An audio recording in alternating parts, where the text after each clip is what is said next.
there are some questions during the presentation that just asked. So yeah, I'm happy to be here. So who I am, I'm Christian Greeling. I'm from IGEL Technology, Senior Systems Engineer, responsible for EMEA, so traveling around Europe, helping customers with projects, helping our partners to sell the product, all this stuff. So I'm a pre-sales department, it's mixed between technical and sales. But we are the technical guys in the pre-sales and supporting our sales team. First, IGEL Technology, who are we and what's the name for? So who of you know already IGEL Technology? I think most of the people, of course. So thin client vendor from Germany. And of course, IGEL has a meaning. It's Innovative Gesamtlösung der Mikroelektronik. You can laugh, it's okay.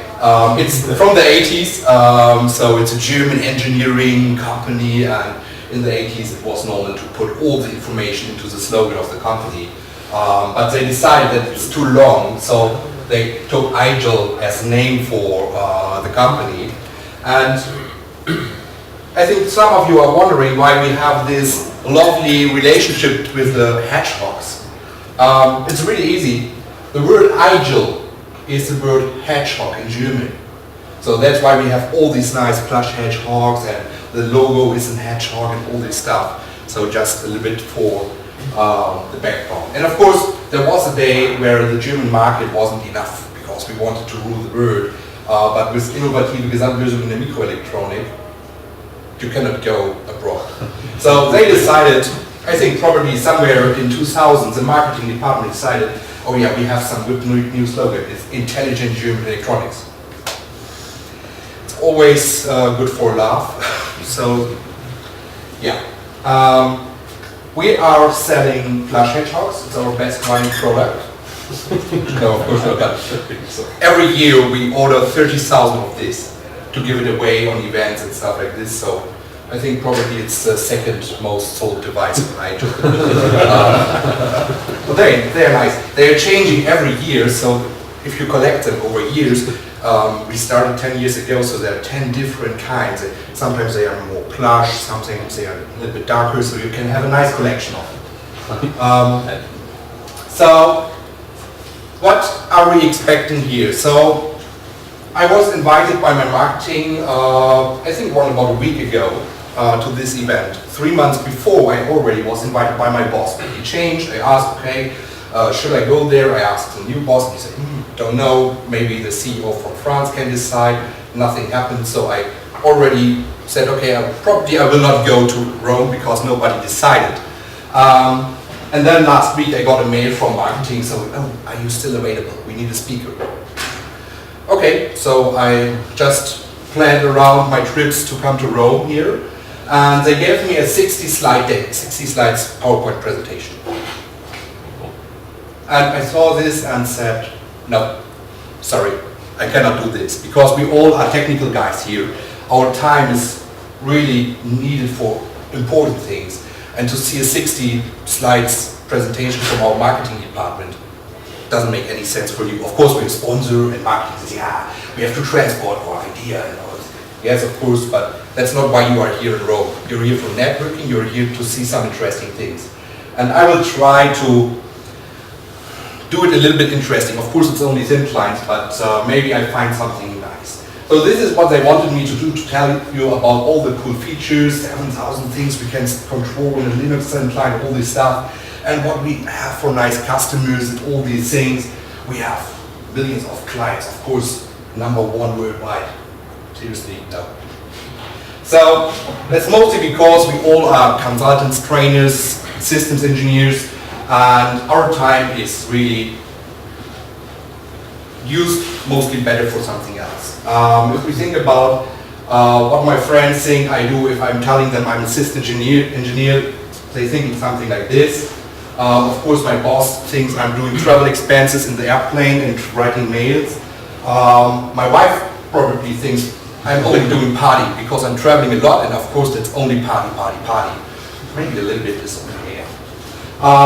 Yeah, my team, of course, sales, probably mostly thinks I'm doing nothing because they are doing all the business. Of course, I'm an entertainer. I have to entertain all the customers, and I'm the hero. But probably mostly what we are doing is stuff like this, fixing things, implementing things. So that is where I really love the idea of working for IGEL, because I've worked in IT 10 years before I started working on IGEL. And I had to do a lot of shit for getting everything up and running and getting a good user experience, all this stuff. And there's a lot of work on server side, on the most important things in the company. And then after you did all these really, really strange things to Citrix, to your network, backbone, SQL servers, then you have to take care for Windows updates. And you have to take care for antivirus. And then I met one guy from IGEL a few years ago, and he showed me what is possible. I said, okay, that's really cool, because I don't have to care anymore about the endpoint. So, of course, I now could start telling you about our nice hardware products, that we have a quad core in our best sold device and everything nice. But if we think in 2016 about clients, it's not a decision of hardware, because if you compare HP, Dell Wyse, or IGEL, most of the hardware is the same. So there are Intel chips in it, there is some standard SSD in it, there's some RAM. So the magic is not the hardware. The magic is like the decision for an iPhone or an Android. It's not based on the Snapdragon processor, it's not based on the Mali GPU, it's mostly based on the feature the phone brings to you. So even if you love iPhone or Android, probably it's a mix from 50 to 50 here, but you're deciding for one of these because it's fitting to you, and it doesn't matter what's inside if it's working for you. And that's what we are doing here, I think, on the best. So we have an IGEL Linux operating system that is caring about all this stuff for the endpoint. And what we try to do here since 1989, so more than 30 years, is to make it as easy as possible. So I will show you in a live demo after the next, I think it's four slides left or something like this. So I will show you how easy it is to configure the devices and to just don't care about all the endpoint stuff. But for all the colleagues from here that already know IGEL, I want to tell something about new things upcoming next week.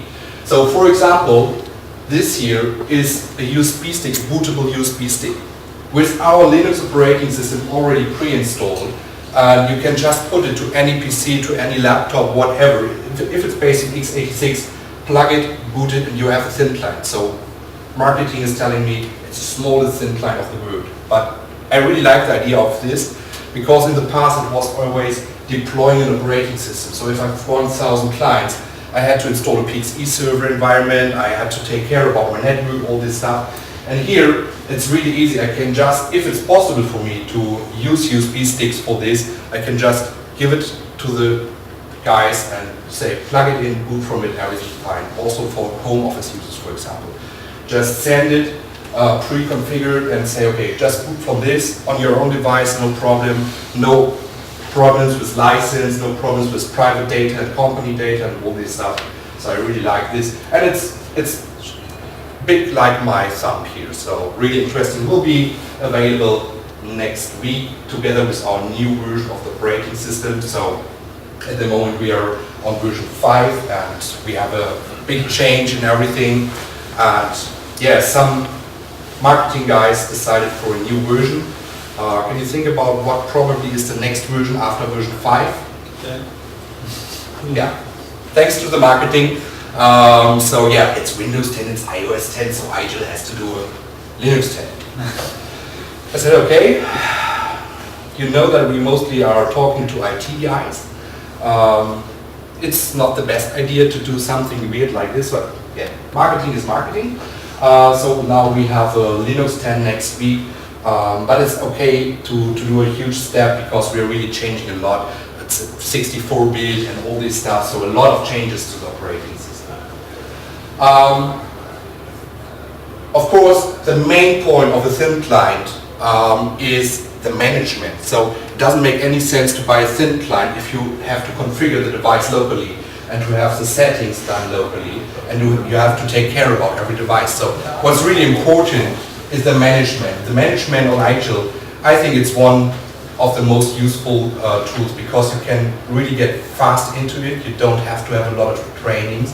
But it's really powerful if you want to, so you can have a lot of possibilities to automate things, to configure devices, to have workflows, reports and all this stuff, but on a really intuitive way to get this. And this will also be interesting, also something new. It will probably be in December available, is our secure cloud gateway. So we have seen that a lot of customers are more and more having home office users. And with home office users, people have at home some private internet connection from their provider with some Fritzbox or some other routers. And there's always the trouble of you have NAT, you have a firewall, but you cannot control. And that's a new feature from us, where you can put a gateway into the net, into the internet, and say, okay, I can also manage devices that are not in my network, that are far away from everything that I can manage. So also here's some nice new things that will be there in December probably. And here is a nice overview about all this stuff. So we are now at slide 59.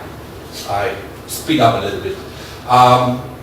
So here you see we have a lot of possibilities in the company. So here's our central management, the dashboard, where you can manage all the clients. Then we have, of course, our hardware thin clients, our zero clients, but also we have the operating system itself, what you can install on third-party hardware. So also thin clients from other vendors can be converted into an IGEL thin client. We love projects like this, so we have small stickers, like the Intel stickers that we can put on the devices after they are converted.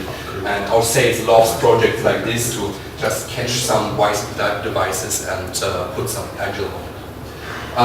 And of course, there's a lot of advanced stuff. So we have HA features, we have customizing features. So for Windows devices, we have a software deployment tool. There's an API, a REST API that we can use to take information from our system into asset management, into an enterprise management system, whatever. And since this year, we also have a management agent for Windows 7 and Windows 10. So this is what IGEL is developing to. In the past, we were a hardware thin client vendor, and as we have seen that the hardware is no longer so important, it's more a thing of software management. The management from us decided to go more to a software company. So we are at the moment in the process of transformation to go to a software company.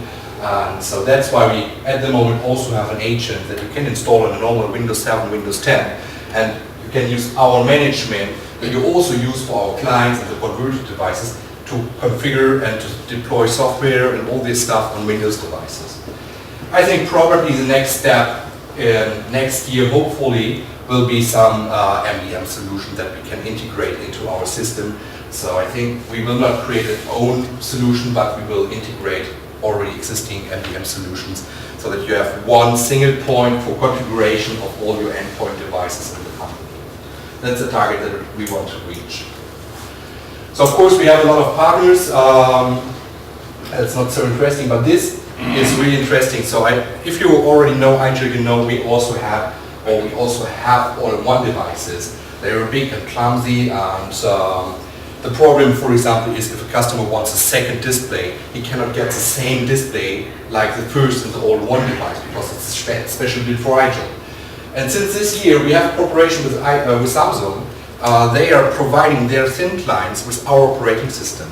So you can just buy a Samsung all-in-one device, a thin client, and you can manage it with our management software. And we have a nice display. Samsung displays are totally good for office, and with a powerful, mighty Linux on it with a lot of central management. So that's all from the slides. I think that's enough. So let's go a little bit through a live demonstration, because I know that people can talk a lot about all the cool features and how easy it is, but then you buy the product and you see, okay, it's not so easy. And that's what I really like on IGEL, that I can show how easy things can be. So we will start with a short look to one of our thin clients. So I have prepared a virtual machine here where I installed the operating system like I was installing it on a computer. I just installed it to a virtual box. That's also maybe interesting if you want to test things with thin clients, with an IGEL thin client. You can get up to three free licenses of this and install it to a virtual machine for testing and having it. So, thin client is booting up, searching for my management server. This is the first interesting part. So during the boot process, this is now a factory new device, and during the boot of the device, he's taking a look into the network for a DNS entry. And if there's a DNS entry IGEL RM server, he will ask the server if there's anything to do for him. So I will show you in a few minutes how to configure an automated deployment of thin client configuration. But first, let's take a look to the local client here. So we have a lot of customers that say, yeah, Linux is okay, but I have no idea how to manage this. I have no idea about the shell. And what I can show here, this is how to configure Linux on IGEL. So we have a nice tool where you can configure, of course, sessions. So you can create a browser session, for example. You can configure also stuff like network. For example, 8021X authentication, all this stuff. We have a nice tool for this where you can configure all these things. But as I told you, it doesn't make any sense to do this locally. So this is only to see how it's looking locally. Now let's take a look to our IGEL server, the UMS Universal Management Suite. So this is the default view with a freshly installed management server. And what we can do here is scan for thin clients in our network. So it's a broadcast, just going on UDP through the network, trying to find some thin clients. And if they're responding, you get a list of thin clients. And one of the most important things here is this information. There's no certificate stored. So during the installation of the management server, there's a certificate generated that we use for the encryption of the communication between server and client, and also it's like a ring of marriage for the thin client. So he knows that this is the only management server he's allowed to talk to, because you can download the management server for free on our website. So if someone would download it and scan the network for IGEL clients, he could do anything with it. So after the thin client is first time in our management server, he cannot be managed by another UMS. I can just say, okay, please include this thin client, and in this moment they are exchanging the certificate, and the thin client will appear here in my list of thin clients in a second. So it's a Java application. I'm sorry for that. So we see here we have our 3 thin clients, and we can start configuring directories. Like I mostly start with a root folder Linux, because it could be that there's a mix between Linux and Windows devices, and it's much easier to configure the devices if you separate them in different trees. And then of course we can do something like we are in EU and we are now here in Italy, and of course we are here in Rome. And maybe I have also some branch office in Germany, and this is in Bremen. So you see, it's really easy just to create a structure. We have the possibility to import the structure also from CSV files, so you can export your OUs from your Active Directory and just import it if you have a huge amount of folders. And then we start to configure the device. So configuration of the device is called a profile here, and a profile is really easy to set up. So for example, I will set the language to Italian, and that's what our best practice is: create one profile for one setting. Normally a lot of the IT guys are starting with configuring everything in one profile, starting from language, background, image, all these things, and then they have a mess after a few months, because if they have 100 thin clients and there are slightly differences into the thin clients, they have a lot of profiles that have a lot of double information. So that's why we say, please make one profile per setting, then you can just select on every tree where to put configuration. So next step is to configure the language, and you see it's the same tool here like locally on the thin client. And that's what makes so easy for the most customers to start with IGEL. It's really easy to understand how it's working. So now I will go to user interface language and say, okay, this should be speak Italian, but I need my German keyboard layout. And I save this. And if we take now a look back again to the profile, we see that there's a blue where we did changes, and we have blue triangles here for things that will be sent to the thin client. Everything else that is on orange will not be sent to the thin client from this profile. So we will take this and we will put it to Italy, of course. And then of course we have something that, like shadowing. We want to shadow our devices to help the users if they have some trouble. And we will go here and say, okay, please allow the shadowing. I don't want the user to be prompted for it. And what I really love is this function here to scale the window, because if the user has a 1080p display and the IT service support also has 1080p, he has to scroll up and down. And this makes it much easier to handle all this stuff by default. I will scale it on 80%. And this is a setting that should be for all my devices in the company. So, and then of course, a lot of customers are asking for background images. So we will configure a background image. And this is a little bit more complicated because our Linux is a read-only file system. So after a reboot, every change is gone. And so we had to implement some function for downloading a firmware background image from our server. So we go here and say, okay, please make a custom wallpaper with some file name. And I can configure a server. And the good thing is our UMS server already brings a Tomcat web server with, so that you have no need for something new. So I will just configure where to find the background image. I have to stop speaking here because it will fail on the first attempt if I'm not concentrated. That's always bad to have. Okay, now it's working.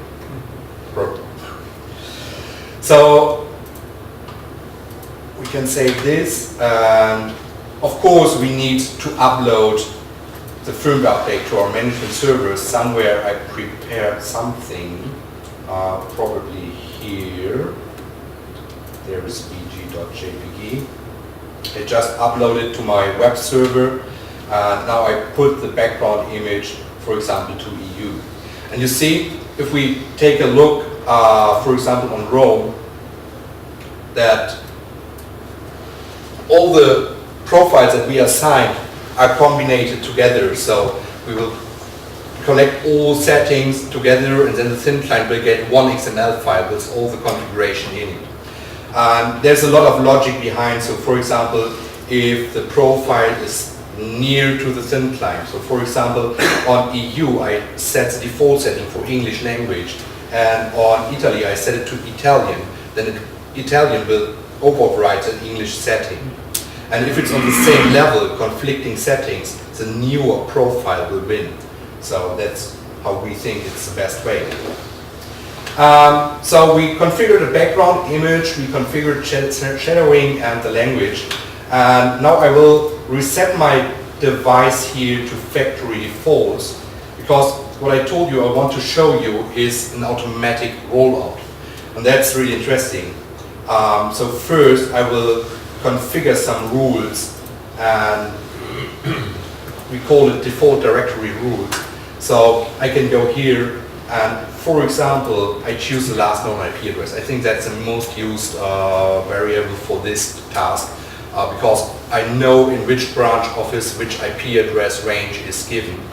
And I go now here and say, okay, all devices from 192.168.1 to 168, and they all belong to Rome, because actually I'm in Rome. So now I created a rule for the device. Let's take a look what the thin client is doing. He's back on factory defaults. So now I will just shut down the device. And there's a second setting that I have to do because by default our thin client, our management server will not automatically register a device. So, oh, I love this.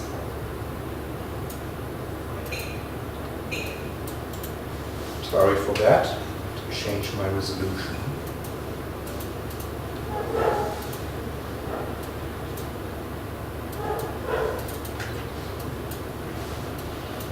There it is.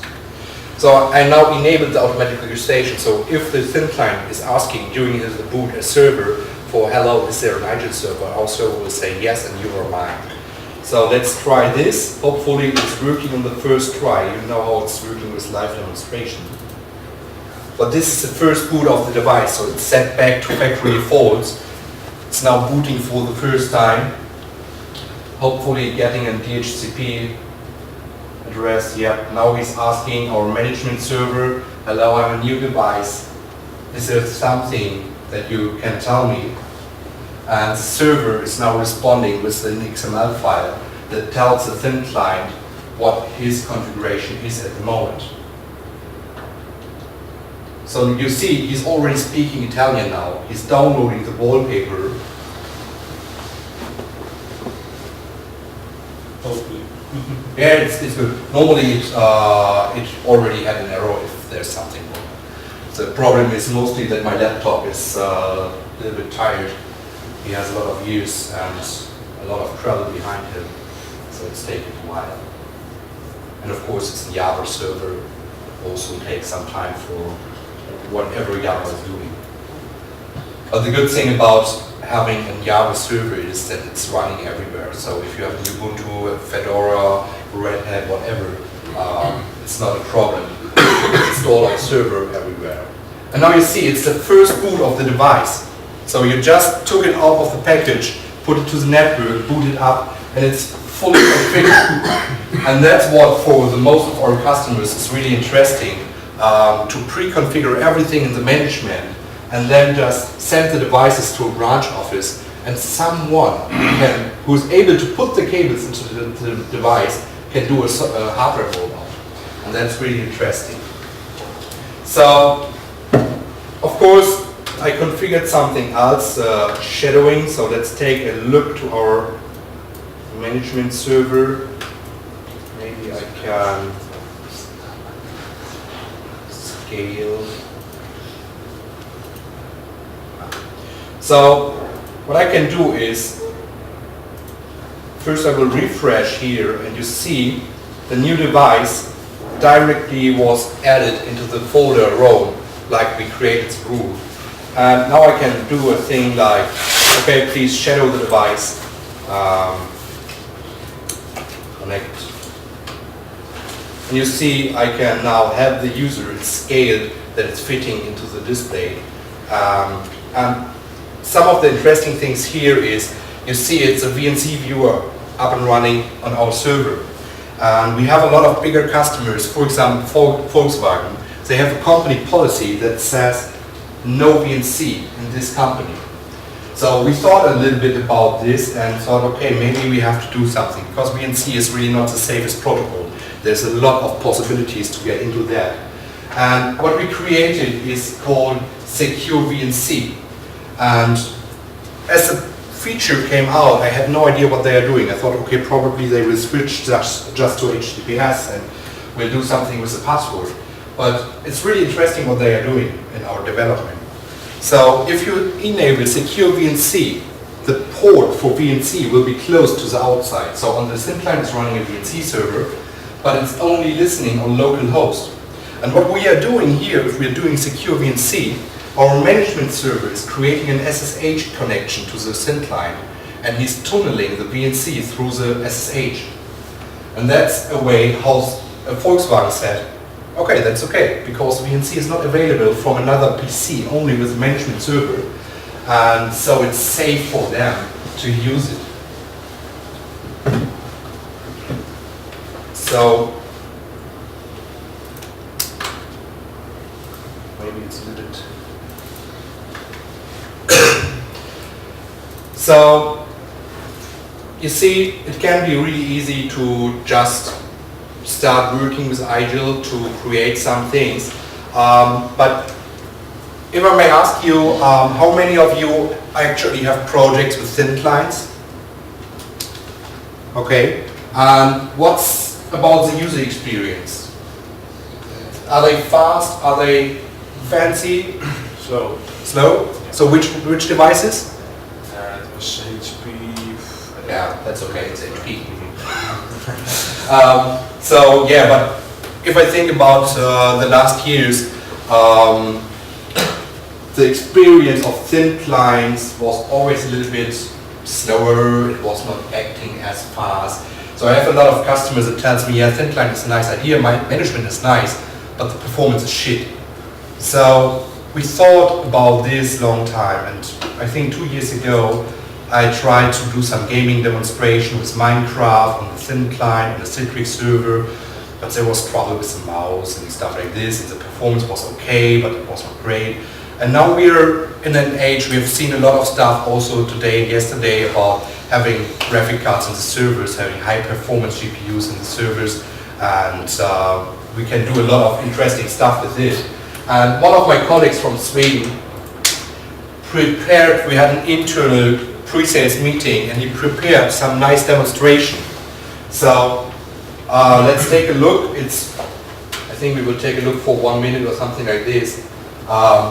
What he's doing here, he's using one of our thin clients to play some racing games. Sorry for the quality, it's just an internal video.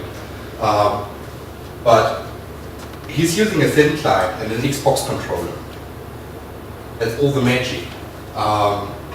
The performance, we will see in a few seconds, is so nice that we all sat there, a team of 30 people, European pre-sales guys from IGEL, like, well, we tried it, playing the game. I wanted to have the setup here for showing it, but I was not able to get it as fast. But next year or next time I will bring this, that we can play some games on this.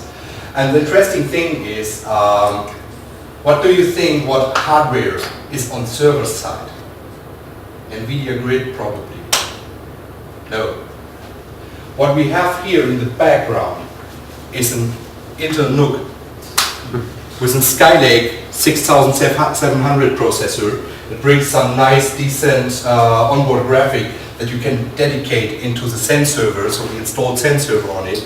And it's a small device. I love this because for the event, you don't want to travel with the pool server. And this is a device, it's around about 800 grams, and it has a performance that's really amazing. So what we did here is just connect to the Citrix session. There's not a lot of tuning on the Citrix side, and on our thin client side, it's all default settings. The only thing that we configured here is the URL to the Citrix server and the USB redirection of the wireless connector for the Xbox controller. That was all what we did here. So, is this thin client running Windows or Linux? Linux? Yeah. Okay. That's Linux in the newest version 5.0.10 at the moment. So Citrix receiver is something like 13.3.1 or something like this. It's Linux.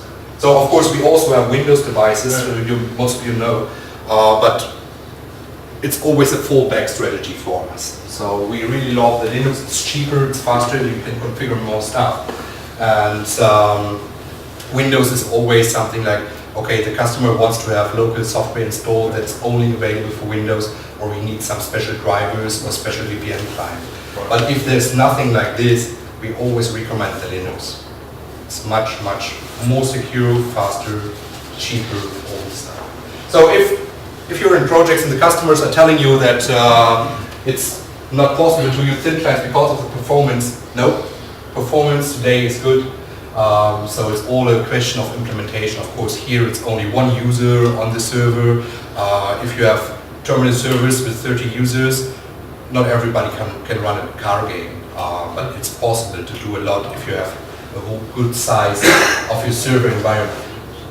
One thing before I end my story here is one recommendation, if you have something in project with IGEL and you want to have some information, we are providing the IGEL Tech channel on YouTube since March this year. It's a project from me, so I started in my department, the pre-sales department, with an idea that it's much easier sometimes to just take a look to a 5-minute video to a special topic instead of reading handbooks, downloading PDF files or something like this. So there are a lot of videos here to totally different topics, starting with easy entry, how to start with a profile, how to install the management server, up to videos like support cases, how to configure. Here we have some cache or database optimization, all these things. So if you have projects and you need some information, you can go here and just take a look to the videos. And if you have the need for a special video,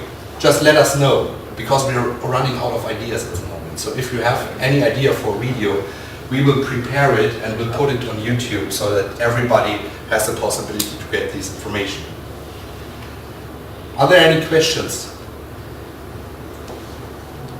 We have our wise main clients, 0 clients. The management suite on that, in that, would that have to convert?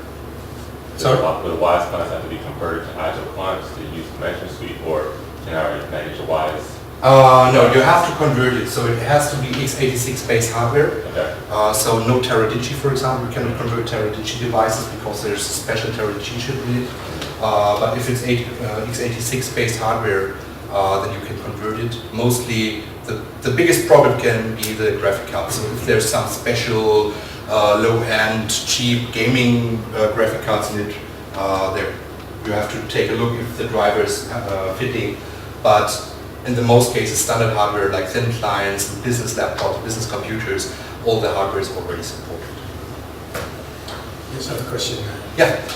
I think you also need to patch the thin clients sometimes. How's the process going?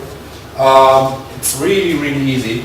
So I can try to do it now here. So for us, firmware updates, it's called firmware update, but in fact, it's more changing the partitions of the thin client. So what I will show you here is now a firmware downgrade, because there's no newer version at the moment. It will take a few seconds. So what we are doing is there are 4 updates a year normally. So mostly with a new Citrix receiver, 2 weeks later we are offering a new firmware with a new Citrix receiver and all this stuff. And if there are security fixes that are affecting us, we also bring something during this time. But normally 4 updates a year. And our firmware update process is taking a look to our system. So on our system we have, if you take a look to this, a lot of partitions. I think around about 150 partitions on our thin clients. And that's not why because of love to partitions, it's mostly for 2 reasons. The first reason is security. So we have, from every partition, every software component has its own partition. Citrix has its own partition, RDP client, Firefox, everybody is in his own partition. We have hash values of every partition. And during the boot, our system will check if the hash value of the partition is correct. If not, the partition will not be mounted to the system. So if someone corrupted the Citrix receiver, for example, our system will recognize and will not offer the Citrix receiver to the end user. And the second reason for doing this is the firmware update. So we have a hash value of every partition. That means in the firmware update, we only have to change the partitions that are really changed. And if there's no change, if the hash value is the same, we don't need to roll out the update for this partition. And I can just drag and drop my firmware update now here. And maybe on Italy, I can say, please update these clients on the next shutdown, or please update it now. And of course, there's also the possibility, you see the firmware update already running here. He's going through every partition, Systema, and probably now will come desktop. So every partition now will be changed if there is a change. That keeps the bandwidth usage a little bit lower than if we would roll out the whole firmware update. And also interesting for firmware updates is that we have a concept like buddy server. So what we can do if we have a branch office with a small connection to the data center with 50 thin clients, we don't want 50 thin clients to download all the firmware updates. What we can do is we take one thin client and say, okay, now you are the firmware update server. He will get the firmware update from our server one time, and he will distribute this to all the other thin clients local on the branch office. That's a firmware update. In this case, it's a downgrade, doesn't matter. You can go up and down every time. Do you think you'll come with a better design, or are you only focusing on software? I thought thin clients smaller and yeah. I often get questions like this. I know that our thin clients are not the smallest ones. Yeah. I also had discussion with product management about this. There are a lot of reasons why they are doing this size. It's a standard for us. We know the vendors of the case and stuff like this. Hopefully there will be a change to a little bit smaller devices, because if you compare it to the Intel NUC devices, they're so small and our devices are double the size. So hopefully there will be a change in the next year. For the biggest device, the UD5, you can see it outside. We will not do a smaller because it's because of the PCI Express slot for extension. We have customers that need a fiber network card or something like this. So the biggest one will not be smaller, but hopefully the smaller ones, the normal ones, will be smaller next year. Hopefully. If you try and use Link on your thin client, Yeah, of course. so it does peer-to-peer between the... Yeah, so there's we already have pre-installed optimization pack on our clients, on the Linux client also.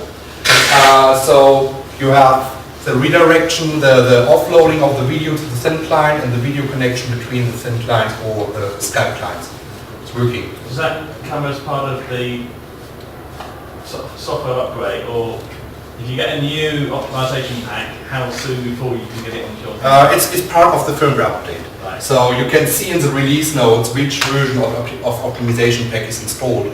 And if there, I think sometimes there's a need for 2 different versions, and then we are also providing different versions. So for example, also for Citrix, the Citrix receiver, we are offering 3 different versions by default on our Linux clients, because some customers have an old environment, some has a newer one. So we are offering a version 12 and 2 different version 13 Citrix receivers.